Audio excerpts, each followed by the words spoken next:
Ito ay good news para sa gustong mag-avail. So, meron na tayong free funeral services sa ating mga kababayan who are defined as poor Filipinos. At nag-lapse into law ito dahil hindi napirmahan ng Pangulong Marcos itong Republic Act number 12309 or the Free Funeral Services Act. So effective September 28. Although ang effectivity nito ay 15 days after publication in a newspaper of general circulation. So yung unang punto dito under Article 6, Section 27, Paragraph 1 of the 1987 Constitution, pag hindi pinirmahan ng Pangulo ang isang legislation within 30 days after it was transmitted by Congress to the Office of the President, it automatically becomes a law.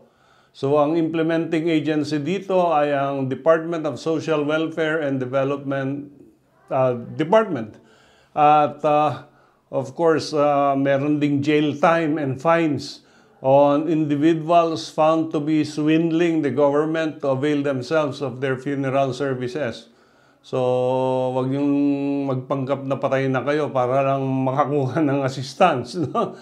Under the law, the government shall provide free funeral services to families who are considered in crisis situations, including indigent people, those who are affected by calamities or other emergencies as may be determined by the DSWD. At ang scope nito yung buong proseso from the preparation of funeral documents to yung certificate of death, embalming, burial services, transport, cremation, interment. So kasama ang cremation. Cremation, interment, including the provision of a casket or an urn. So napakalaking tulong nito. No? In the past, ang DSWD ay nagbibigay lang ng 5,000 o hanggang 50,000 na assistance to individuals who are in crisis situation, yung mga tinatawag nating AICS. At of course, pag nag-exceed na ng 10,000, yung request mo for funeral assistance, hihingi ka na ng guarantee letter at iimbestigahan ka rin ng social worker.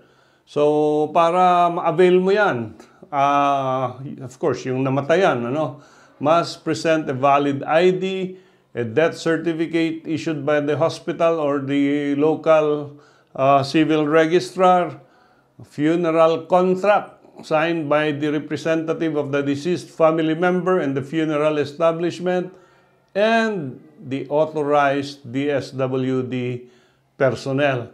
At kung minsan yung social worker na magbibigay ng rekomendasyon, no? Of course, itong AICS Fund may budget na 44.75 billion. So, maraming mabibigyan ng tulong ito sa kanilang funeral expenses.